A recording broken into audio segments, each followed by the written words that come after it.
ಏನಾಗ್ತದೆ, ರಾಜ್ಯ ಮತ್ತು ಕೇಂದ್ರ ಸರ್ಕಾರ ಪಾಲಿರ್ತದೆ.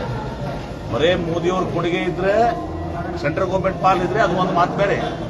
ಆದ್ರೆ ಸೆಂಟ್ರಲ್ ಗೌರ್ಮೆಂಟ್ ಪಾಲ್ ಇದ್ರೂ ಕೂಡ ಅವ್ರೇನು ಮನೇನು ಕೊಡ್ತಾರ, ನೋಟ್ ಪುಟಿಂಗ್ ಮೆಷಿನ್ ಇದೆಯಾ ಅವ್ರಿಗೆ? ನಾವು ರಾಜ್ಯ ಏನು ಟ್ಯಾಕ್ಸ್ ಕೊಡ್ತೀವಿ, ನಮ್ಮ ಟ್ಯಾಕ್ಸ್ ಕಲೆಕ್ಷನ್ ಹಣ ನಮ್ಗೆ ವಾಪಸ್ ಬರ್ತದೆ.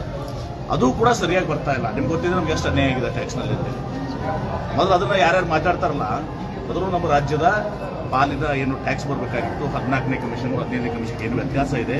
ಸುಮಾರು 63,000 ಕೋಟಿ 65,000 ಕೋಟಿ ಆ ಹಣವನ್ನು ಕೊಡಿಸಿ ಅಂತ ಹೇಳಿ, ಹಣ ಕೊಡಿಸಂತ ಹೇಳಿ.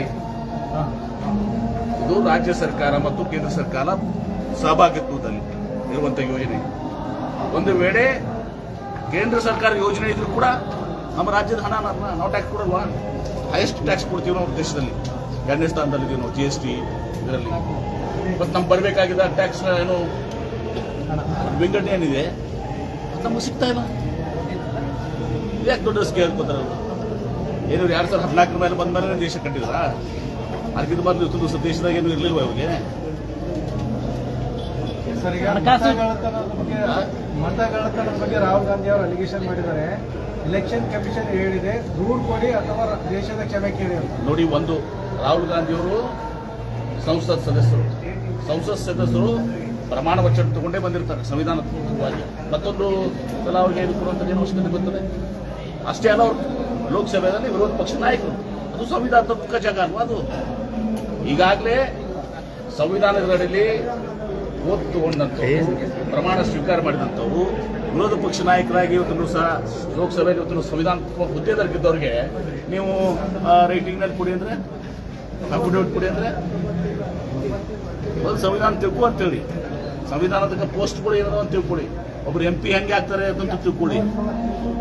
ಅದ್ರ ಬಿಟ್ಕೊಂಡು ಏನೋ ಮಾತಾಡಿದ್ರೆ, ಒಂದು ಇಂಡಿಯಾ ಟುಡೇ ಅವರು ಮಾಡಿದ್ರಿ ಮೊನ್ನೆ 10/10ರಲ್ಲಿ ಇವತ್ತೊಂದು ಸಹ 80 ಜನ ಇದ್ದಾರೆ ವೋಟರ್ಸು. ಅವನು ಮಾಲೀಕನು ಕೂಡ ಅವನು ತಡವರ್ಸ್ಕೊಂತ ಹೇಳಿದ, ಹೌದು ನಾನು BJP ಓಟ್ ಹಾಕ್ತೀನಿ, ಯಾರು BJP ಕಾರ್ಯಕರ್ತ ಹೌದು ಅನ್ನೋ ಅವನು ಗಾಬರಿ ಆಗಿದ್ದ. ಅವ್ನು ಹೇಳಿದ ಅವನು BJP ಓಟ್ ಹಾಕ್ತಾನೆ ಅಂದ್ರೆ, ದಿಸ್ ಮೀನ್ಸ್ ಏನಂದ್ರೆ ಅವನು BJP ಕಾರ್ಯಕರ್ತ.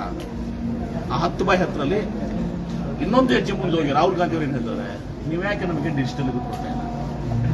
ಡಿಜಿಟಲ್ ಇದು ಕೊಟ್ಬಿಟ್ರೆ ನಮಗೆ ಗೊತ್ತಾಗ್ತದೆ, ನಾವು ಅದನ್ನ ಮ್ಯಾಚ್ ಮಾಡಿ ನೋಡಿ. ಈಗ AI ಬಂದಿದೆ, ಎಲ್ಲ ಬಂದಿದೆ, ಡೂಪ್ಲಿಕೇಟ್ ನೋಟ್ಸ್ ಯಾರಿದಾವೆ, ಫೋಟೋಸು, ಅಡ್ರೆಸ್ಸು, ನೇಮ್ಸು ಎಲ್ಲನೂ ಕೂಡ ಹೆಸರುಗಳನ್ನ ಇದು ಮಾಡಿ ನೋಡಿದಾಗ ನಮ್ಗೆ ಇದೆಲ್ಲನೂ ಗೊತ್ತಾಗ್ತದೆ. ನೀವು ಒಂದೇ ಮತಕ್ಷೇತ್ರನ ಇಡೀ ದೇಶದ ಲೋಕಸಭೆ ಮತ್ತು ವಿಧಾನಸಭೆ ಗೊತ್ತಾಗ್ತದೆ.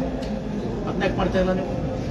ಈಗ ನಿನ್ನೆ ಒಂದು ಮೀಡಿಯಾದಲ್ಲಿ ನೋಡಿದೆ, ಬಿಹಾರ್ನಲ್ಲಿ ಕೂಡ ಮೊದಲು ಡಿಜಿಟಲ್ ಇದು ಇತ್ತಂತೆ.